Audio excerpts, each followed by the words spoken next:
আমি প্রফেসর শফিউল্লাহ নাক কান গলা বিশেষজ্ঞ হিসেবে কাজ করি নাক কান গলা ইনস্টিটিউট ঢাকা। সো আজকে আমাদের বিষয় হচ্ছে টনসিলাইটিস এবং এডিনয়েড এনলার্জ এডিনয়েড এই সমস্যাটা নিয়ে। টনসিলাইটিস অ্যাকচুয়ালি নাক কান গলা রোগীর সবচেয়ে বেশি এবং সবচেয়ে কমন সমস্যা টনসিলের যেটা এটা হচ্ছে একটা লিম্ফয়েড অর্গান এবং এডিনয়েডটাও আরেকটা লিম্ফয়েড অর্গান। লিম্ফয়েড অর্গান 5-6টা থাকে, তার ভিতরে এই দুইটাই সবচেয়ে বেশি প্রদাহ হয় অথবা ইনফ্লামেশন হয় আর কি। সো এবং আমাদের দেশের লোক অ্যাকচুয়ালি ঠান্ডা এবং ওয়েদার ফ্লাকচুয়েট এবং তাছাড়া কিছু ব্যাকটেরিয়ার জন্য ওরাল আনহাইজিন এগুলির জন্য আমাদের এই টনসিল ইনফেকশনটা হয়ে থাকে।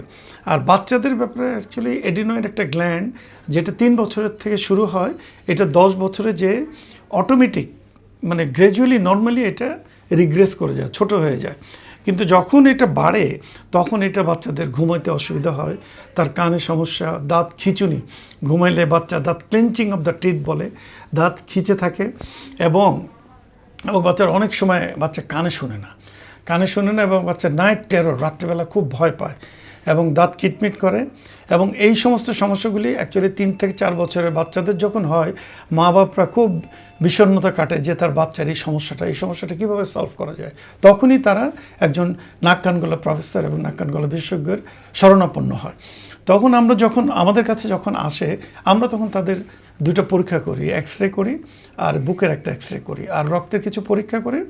তখন এক্স-রে করলেই দেখা যায় যে বাচ্চার নাকের পিছনে এডিনয়েড বেড়ে গেছে একটা হলে এটা এডিনয়েডটা ওই যে পুশ সামনের দিকে চলে আসছে আর কি। আমাদের যে শ্বাসনালী বা আছে, শ্বাসনালীটা প্রায় বন্ধ হয়ে যায় অনেক বাচ্চার, বিভিন্ন গ্রেডিংয়ে এটা হয়। তো তখন আমরা অ্যাকচুয়ালি বেসিক্যালি তার জিএর ইনভেস্টিগেশনগুলি করি। কিন্তু আমাদের কাছে যখনই রোগী আসে তখন আমরা প্রথম তাকে একটা কনজারভেটিভ ট্রিটমেন্ট দেই। কনজারভেটিভ ট্রিটমেন্টের ভিতরে একটা অ্যান্টিবায়োটিক দেই, একটা অ্যান্টিহিস্টামিন দেই। আর যদি ছোট বাচ্চা ইউজুয়ালি বেশি হয়, কারণ এই বাচ্চারা যখন পেডিট্রিশিয়ানের কাছে যায় অথবা বাচ্চার ডাক্তারের কাছে যায়, ওনারা শুধু কন্টিনিউয়াস বাচ্চাদের অ্যান্টিহিস্টামিন জাতীয় ওষুধ দিয়ে থাকে, যেটা বাচ্চার জন্য খুব সমস্যা হয়।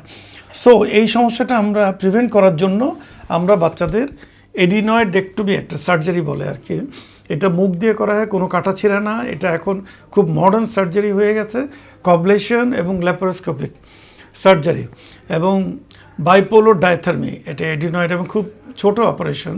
এবং এতে হয় কি, করে দিলে বাচ্চার 1 সপ্তাহের ভিতরে কমপ্লিট ভালো হয়ে যায়। দেখা যায় একটা বাচ্চা 8 বছর 10 বছর বা 5 বছর কন্টিনিউয়াস মেডিকেল চিকিৎসা পাচ্ছে, কিন্তু তার তেমন কোনো উপকার হচ্ছে না, অথচ ড্রাগ খাচ্ছে, ড্রাগগুলির সাইড এফেক্টে তা আবার অন্য উপসর্গ দেখা দেয়।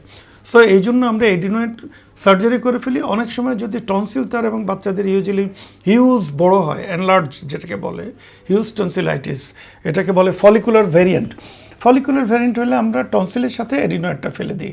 এবং এর সাথে সাথে আমরা বাচ্চাদের কানে শোনে না যে কানে ফ্লুইড থাকে, অনেক সময় ফ্লুইড থাকলে আমরা মাইরিঙ্গোটমি এবং আপনার তখন মাইরিঙ্গোটমি করে দেয় এবং গ্রোমেট ইনসেশন করে দেয় বাচ্চাদেরকে।